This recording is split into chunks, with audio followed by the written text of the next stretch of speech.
Welcome to The Change, a podcast about the changes in life that can shake, break, and make us. I'm Laura, a 44-year-old writer, podcaster, and mum who has until recently always loved change. And I'm Kathy, 52-year-old writer, podcaster, and mum. And change is actually my kryptonite. We acknowledge the traditional owners of country throughout Australia on which this podcast is recorded and recognise the continuing connections to lands, waters and communities.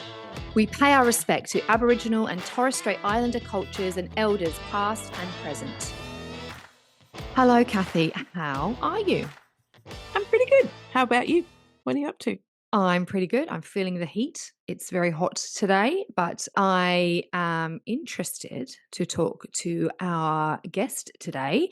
I have spoken with Louise before, but Kathy, tell us more about this wonderful woman we're about to interview. Yes, we have the fabulous Louise Wilkinson coming on. She is a keynote speaker. She's a master of ceremonies. She's a radio and podcast host, and she's also a life coach. She's got a seasoned few. performer. She's Yep. an entrepreneur. I don't think there's anything that Louise doesn't have in her bow, but Yeah. she owns a successful performing arts school.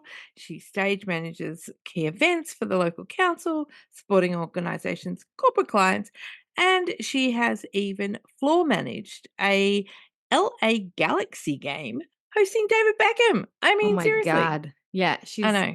doing the Can't wait. things, isn't she? She really is. And she's She really is. absolute little pocket rocket, and she's completely gorgeous to boot as well. So very excited to welcome Louise. Hi, Louise. You wear many hats. You're a dance studio owner, you're a performer, you're a radio host. My goodness, a mum. You must just love change. Like, how do you do it all? Look, I'm a firm believer, Kathy, that if we fail to change, we fail to thrive. So I embrace change and I see every new opportunity as a challenge. So that's sort of my philosophy towards it. And yeah, life has certainly thrown me a lot of opportunities for massive change. So Oh, that's so yeah. good. I think change is just hard as we get older in lots of ways, and we talk about that, in lots of the different women that we've spoken to. But I think to embrace it is key, isn't it? So yes, good on you for being that woman. And today, Louise, we're mostly going to be talking to you about the change you went through, finding out that you were adopted at age 34 and discovering that you had a whole other family. So we thought maybe you could start by telling us what had been happening in the lead up to getting this letter in the mail that revealed this huge family secret. yeah, sure. So, yeah, it was quite dramatic the way that it went down. So, basically, I'd been born in Canberra, had two beautiful, loving parents, an older brother who was 13 years my senior. And, growing up, I sort of always thought that I looked a little bit different to them. My brother is 6'2", I'm 5 foot flat. And this was sort of in the back of my head. I sort of thought, oh, look, I'm just the square peg in a round hole, I guess, in my family. And so out of the blue, one day I was at work and I got this letter and it was marked private and confidential. And my father, who is very hands-on and still to this day helps me out with my business. And he, when we opened the premises, actually saw this letter and he thought I was single at the time. And he thought, oh, maybe it's a fella. So he gave me the letter. And I've just opened it and it's, are you Louise Wilkinson, born on the 25th of December, 1975? I gave a child up for adoption at that time. I've been looking for her and, I'm wondering if this is you. Kind regards, Peggy O'Brien. And when I read that letter, I mean, there was this moment of clarity. Everything clicked. And I just knew way down deep inside that this was actually correct. So, and I just looked at my dad and I said, Dad, am I adopted? And I've never seen the color drain out of somebody's face. Yeah, he just went grey on the spot. And then tried to put Pandora back in the box. So he said, "Oh, give me the letter, that must be a mistake," and put it in his back pocket. Oh. So, as the hours went on and this started to sink in, I said to Dad, "Look, Dad, I'm gonna have to have the letter back, Mm. all right?"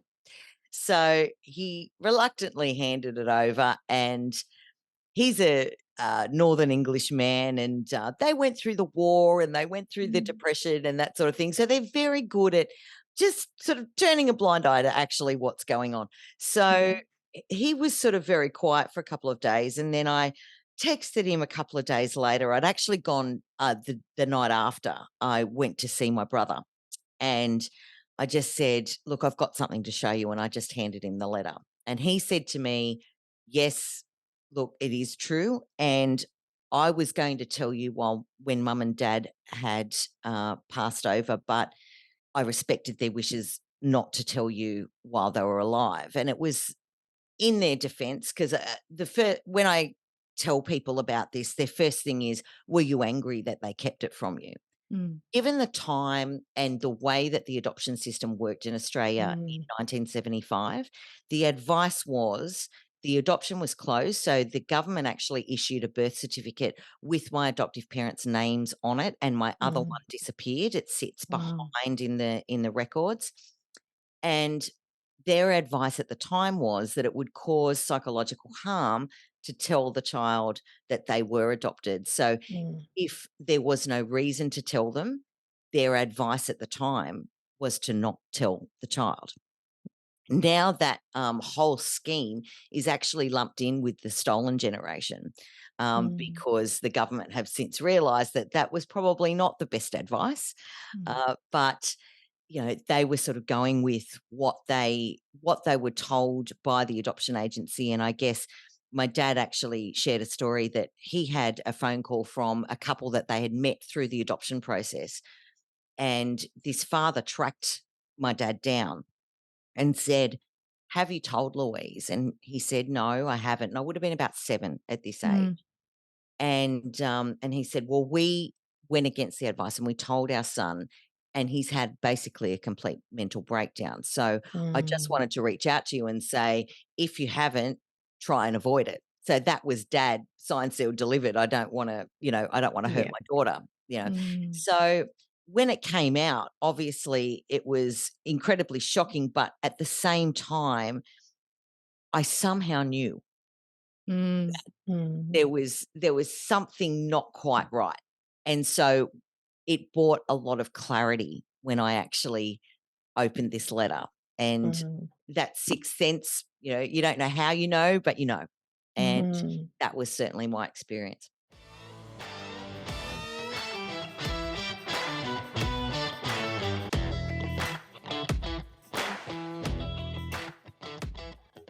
So in those weeks, kind of after, like just those initial, like that really initial period after that, how did that change? Like obviously huge shock. Like it changes a lot of things, I imagine, even though as you so eloquently say that you had a sixth sense and you obviously had a very firm understanding of who you were and very loved and very, all of those things because you eloquently described that you understand why your parents made the decision to do what they did. And I imagine lots of people are not quite as understanding as what you have been. So how was it in those really initial first few weeks and months? Yeah, well, certainly in those first couple of days, I just wanted to get an understanding. So after a couple of days, I texted my dad and I said, "Look, you got to let mum know that I've got this letter," because I Mhm. don't think he had at that point. And I said, "I want to come over and I want to hear my story from my family who love Mm. me unconditionally and have raised me." I think in some weird way, being 34, I was at a period in my life where I'd had 2 children of my own. I understood what it was like to want to protect your children at all costs. And I was in this period where I had separated from my husband 2 years prior, And I think that in some weird way, I actually had the space to be able to hold it at that Mm. point. So what I did was I, first of all, because I can't imagine what it would be like as my mother to send that letter and then have no response. Mhm. So I emailed her, her email address was on the letter, and I said, look, this is me, but I just need to let you know that I wasn't aware that I was adopted. I need to process this with my family. I need you to give me a little bit of time to Mhm. process that. So I felt that she, had reached out and put herself right out on a limb. I didn't want to leave her hanging, but at the same Mm. time, I really needed to sit with it for a few weeks. Mm. So I went and spoke to my family and they told me the story, and there were tears and there were hugs and there were, you know, it was actually a beautiful conversation. Mm. And my mum had so my dad was very, very set on me not knowing. Her parents, so my grandparents, who I loved and adored and, spent every weekend there in the garden with granddad, they were very set on, she's happy, she's one of us. So they were all for not telling me as well. But mum had this, as a mother, I guess, had Mm. this thing inside her. She said, I raised a glass to your birth mother every Christmas Day Mm. because I knew that she would be suffering today. Mm. And so I think it brought her, she passed away in 2014. So this was a couple of years prior to that. And I think it brought her a lot of peace to know that I had the full picture. Mm. Yeah. So Yeah. it was a lot to process. But at the same time, as I said, I had that feeling inside. Everything sort of clicked into place. And I had a really beautiful and transparent discussion with my family. Mm. And I did say to them, look, the respect that I have for you is so great. If you don't want me to pursue this, if you don't want me to, go down this road, you're my family. That's never going to change. I will respect that decision if you're uncomfortable with it. And my mum said, no, you need to know your story. You need to know where you came from. We're behind you. So yeah, it was actually very beautiful. And in a way, there was a peace that came over me with all that upheaval. Uh, Mm. yeah, it seemed like all the puzzle pieces sort of just fitted into place. I just need to know what happened next, because obviously your birth mother, you said before that you reached out, so she was aware that you didn't know. Your mum and dad were, they knew what was happening. What was the first meeting with your birth mum like, and how did that all go down? Okay, so probably about a month after I found out, I actually picked up the phone. I called her, and it was her wedding anniversary. So she was Mm. at home having a dinner with her husband Jim, and I picked up the phone. I said, "Oh, hi Peggy, this is Louise," and we had this chat. And she is actually based in Bathurst, so we actually made a plan that she would come to Newcastle, and we would have a lunch. So she booked into the apartments on Hunter Street in Newcastle, and I went and met her at the hotel room. And when I walked in, the first thing that she did was she picked up my little finger, because I'm double jointed in my fingers, and she could remember, because she actually was one of the lucky ones in that whole closed adoption. Often there was a sheet between the face of the birth mother and the child, Mm. and the birth mother never actually got to see the child at all. Mm. She had a very compassionate midwife, and she was allowed to hold me, and she was allowed to give me my first bath Oh, before she left wow. the hospital. And she can remember that my little finger was double jointed, Mm. and she picked up my little finger and Oh. she checked that it was double Mm. jointed. So that was a real moment. Mm. So then we went out to lunch and we talked for hours, and we got on like a house on fire. And then later, my parents came into Newcastle and met Peggy as well. The night before, I must admit, I did freak out, and I rang my Mhm. parents and I said, this is opening Pandora's box and I don't want things to change.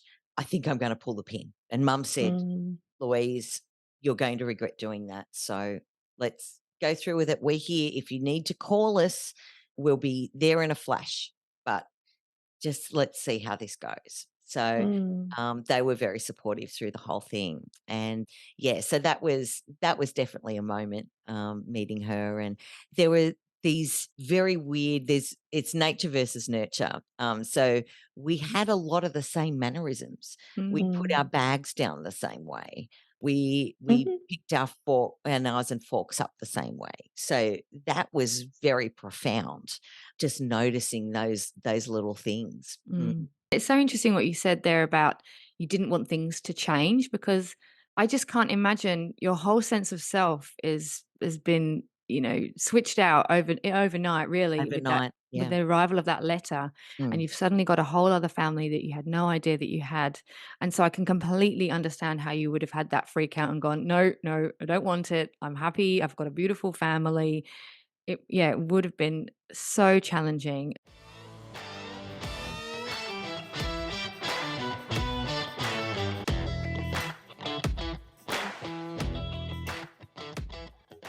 You've met Peggy and now your parents have met Peggy, but how was their relationship and how did your relationship with your mum and dad who raised you, and who you still, they are your mum and dad. How did that change that relationship? Look, I'm a big daddy's girl, and I think dad, to an extent, had actually blocked out the fact that I was adopted. I was his. Like, that was it, hands down. So he struggled with it. Um, Mm. but I believe that it actually brought my mum and myself closer, um, because I'd look at my mum and I couldn't see myself in her.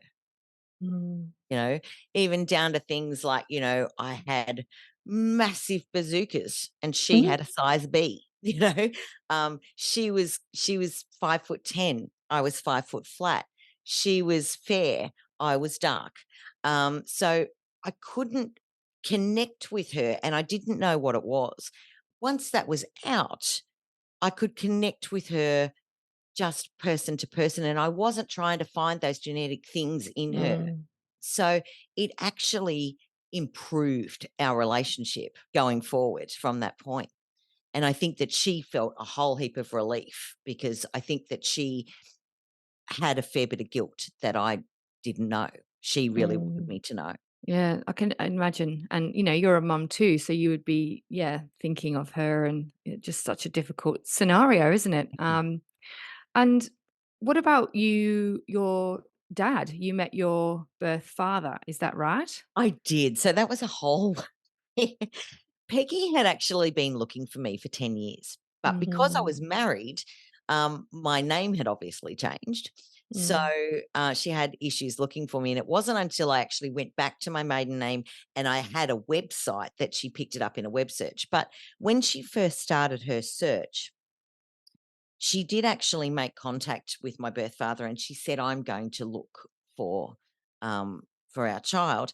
And he said, well, look, I would really like to know, Mhm. when you make contact. So I had his name and I had, you know, where he was from and that sort of thing. And he had 3 other brothers. And so I couldn't find contact details for him, but I found contact details for his brother. And so I sent a letter to the brother, and he was a GP in Wollongong. But what I hadn't actually realized was those were the 2 brothers that didn't talk. Oh, So so, he sort of held on to that letter, and, then my adoptive mother's sister actually found my father, and, wow. yeah, because yeah, she was curious too. So she actually found it. So I sent a letter. He was working at Wollongong Hospital.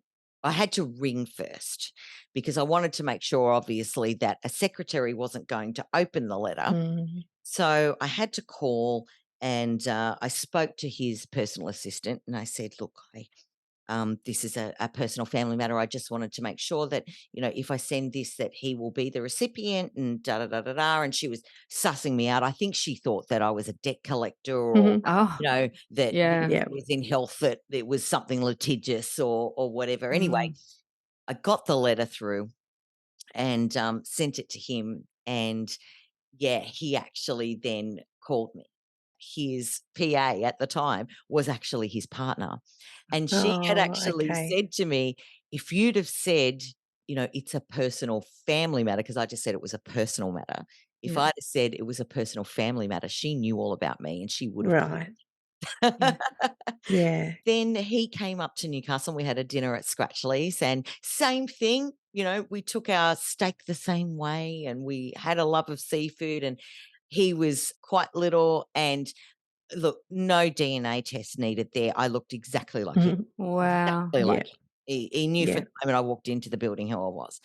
Sort of introduced me. The first thing that he gave me was a cross that I still have around my neck because he is Italian, and gave me my first sort of Italian cross. So that Oh. was our first meeting. And then he said, "Look, you've got to meet the family." Uh, so off I go to Wollongong, and he'd given me the address, and I remember pulling up to this address, and it's on the bluff in at Port Kembla in Wollongong with a full view of the ocean and this Beautiful. three-story house. And here I am in my Ford feeling like Orphan Annie, looking up at this house going, "Oh my God." Anyway, it was like a scene out of Looking for Ella Brandy. And Oh. Mm. there was this mad Italian, huge family. My cousins looked exactly like me. They were all Mhm. my height. And that was profound. I remember shedding Mm. tears with that because I just looked at them and it was like looking at a mirror. And in actual fact, my birth father had actually found a picture of me online and sent it to his brother, and his brother thought that it was his daughter. Wow. That is how much we looked alike. Mm. So, they took me out to the Italian restaurant, and then, the next day they're making salami and and tomato sauce. And yeah, it was just a huge experience. But they embraced me. Leno's mother had passed away, a few years previous, and on her deathbed, she had actually said to one of the other brothers, Leno's daughter will find us, and when she finds us, she's one of us. Oh, it's Yeah. beautiful. So that was amazing to sort of meet all of them. There's a lot to learn, a lot to process, a lot to Mm. take in, and a lot of these profound moments where you see yourself in Mm. those people. But sort of settling into it, I'm very grateful that I was brought up with the family that I've been brought up with. And I have a really strong relationship with both my birth mother and my birth father, but there's only 16 years difference between us. So, Yeah. Wow. certainly my parents are my parents. They're who Mm. I look to as my parents, and that never wavered through the Mm. whole thing. So it's a different relationship that I have with them. It's a Yeah. close relationship, but it's a different one.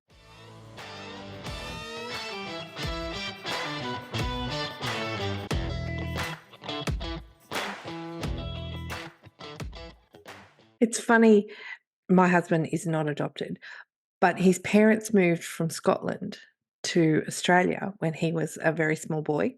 Yeah. He was about 3, and so he has no, like, well, had no memory of his Scottish family. I mean, they talked about them and they, phone calls and all of those sorts of things once a year because costs and all of that. Yeah.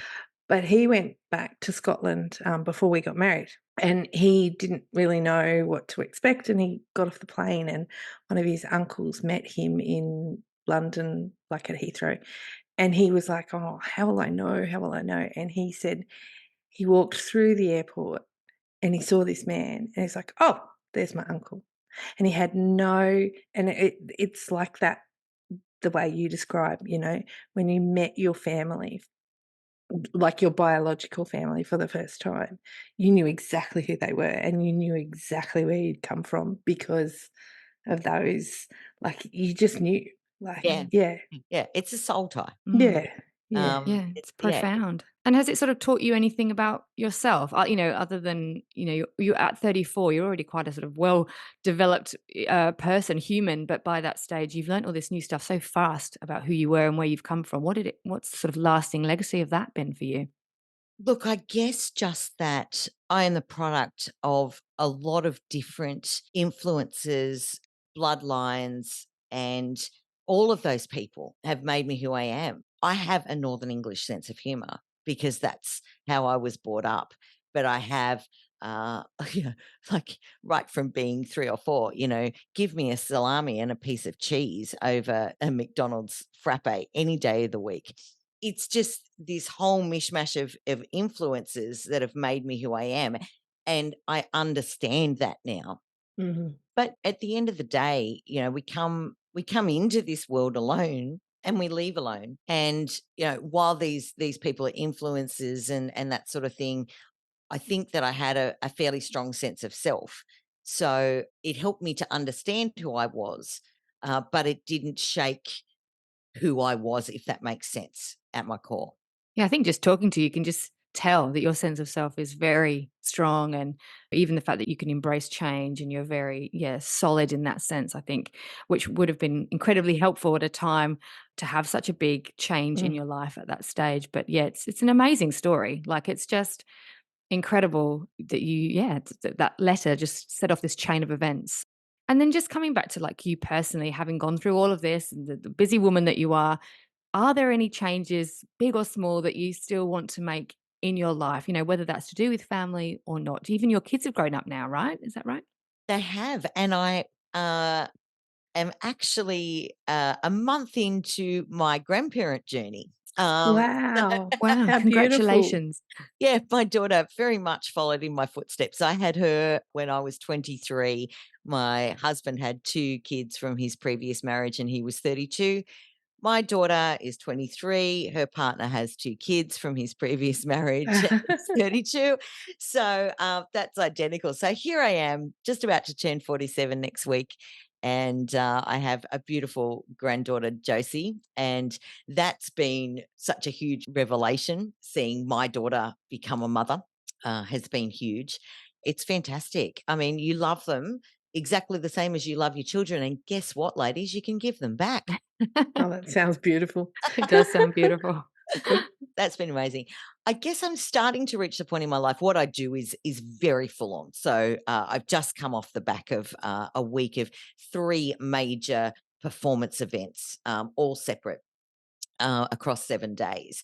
And physically, that takes a lot out of you because you're Mhm. lifting sets and props and organizing and all of that sort of thing. I'm starting to get to the point where I guess that I want my work to be a little bit more physical, less physical. Sorry, Yeah. and so it's sort of navigating through that, bumping up my podcasting and my public speaking and those sort of things, and maybe winding back the dance a little bit. I have very capable staff that can probably do the heavy lifting. I think I've earned my stripes there. There will be, I can see in the next few years that there will be some changes that I will kind of wind back, and I want the space to be able to enjoy life a little bit more. Being in entertainment, we work when everybody else is having a good time. That's the way that it Yeah. works. That kind of really brings us to our last question.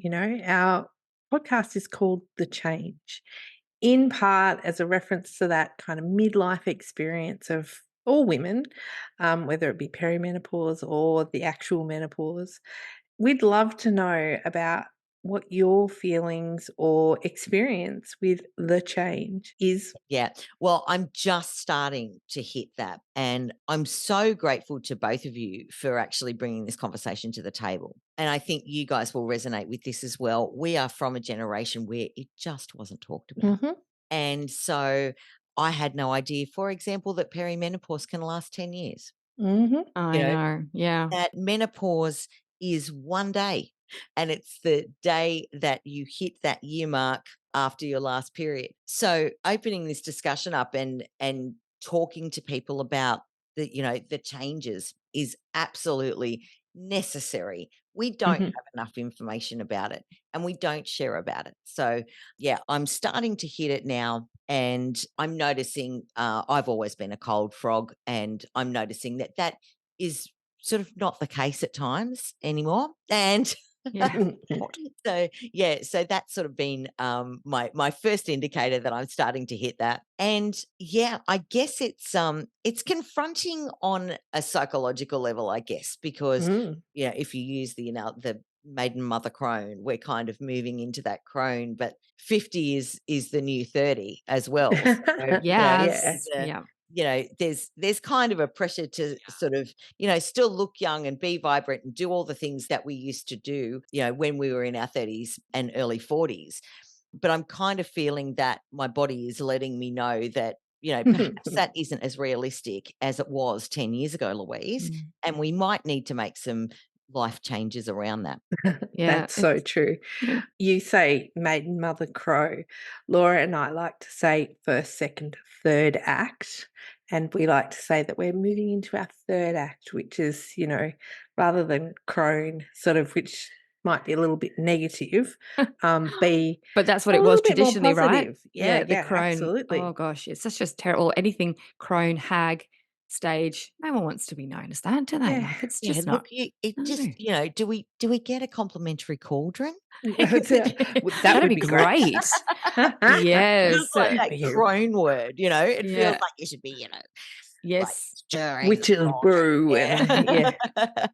Yeah, and yeah. and being in the performing arts, I can tell you that third act is Mm. always the best. It Yeah, is. It's the most absolutely. exciting. It's where it all comes Mm. together and Mm. yeah, so I certainly am excited about my third act. Mm. And we're hoping that that we can bring a bit more joy to people, women, who are moving into the change, and understand that that third act and it's not so scary. I mean, we all have to go through it and some That's people right. go It's through it normal. a Mm. little bit easier than others, but we shouldn't be afraid of it. Yeah, Mm. definitely not. There's this sense of, as well, like moving into this era, is that, look at all the wisdom we have and look at the, Mm. the life experiences we have and how rich our lives are. And I guess that this is kind of a little bit of a flag to say, okay, you've done the hard yards. Yeah, You've done absolutely. the teenage years, you've done the mothering, you've built your career. Okay, let's just sit in this and look at all of the stuff that we have now that we can bring to the next generation, Mm. and our wisdom and our life experience. And that's something to be excited about. Yeah. No, it really is. Thank you, Louise. You're Thank you so amazing. much. Yeah. No Thank you for problem talking at to all. us. Louise, she's just got such an Oh, interesting story, doesn't she? there I is just loved it. so Mm. much so much in that. Mm. I just can't imagine. Interestingly, she always felt like there Mm. was Had that sixth something, sense. you know, Mm. um, Mm. and yet she still had a strong sense of self. And I think that came through because she was very accepting of her Mm. parents' decisions. Mhm. I think that comes from being secure in who you are. And Mm. I yeah. think it's testament to the fact she's obviously a beautiful human and Mm, very well-rounded person. Obviously, had a great childhood with her parents, her mum and dad, who didn't turn out to be her biological mum and dad, but were very much her family. And I think they did a great job of raising her clearly. And yeah, I really like that part of the story that there was it could have gone so terribly, really, couldn't it? mhm. And how she says that people always ask her about whether or not she's angry, and she's not. She's very insightful in that sense. I thought Mm. that she could reflect and go, well, at the time, these were the things that they were told by the government, and you Yeah, shouldn't be absolutely. telling your child in case you upset them or create problems for them in the future. So I think she was very understanding, very measured, and just a kind of lovely person. Yeah, for me, it was a really interesting chat with somebody who found out much later in life that Mm. they were adopted, and Huge change, isn't it? To go huge, through huge, in your massive. mid-30s. Yeah. And just how she processed that. And Mm. just as you say, it's testament to her Mm. character and Mm. to how she just kind of took it in a stride and Yeah. loved And just everybody. added, And the love just increased, didn't it? She just Yeah. suddenly found these new aspects of herself and her family and just invited them into her life Yeah. in such an open and warm way, which is really fascinating. And just a final point, which I thought was really great, was how she spoke about becoming a grandmother at 46. And that's just, something, she's got more love in her life. She's, Yeah. her daughter's just had a baby. And I think that's incredible, to become a grandmother at 46 is quite Oh young, my and goodness. she'll be the most glam granny ever. So I thought that was lovely. Won't she just? Yeah, it was a beautiful ending to that story. So I'm she so was glad great. we had her on. Yeah, absolutely. Thanks for listening to The Change, a fully independent podcast. Whether you're seeking inspiration, curious about change, or just here for the great banter, we'd love you to make The Change your new go-to podcast. And even better, send us your voice notes or questions about change. We'll use them on the show. Email us at changepod2023@gmail.com or DM us on Instagram at _change_pod. Find us wherever you get your podcasts. And don't forget to follow us on Instagram for more on The Change.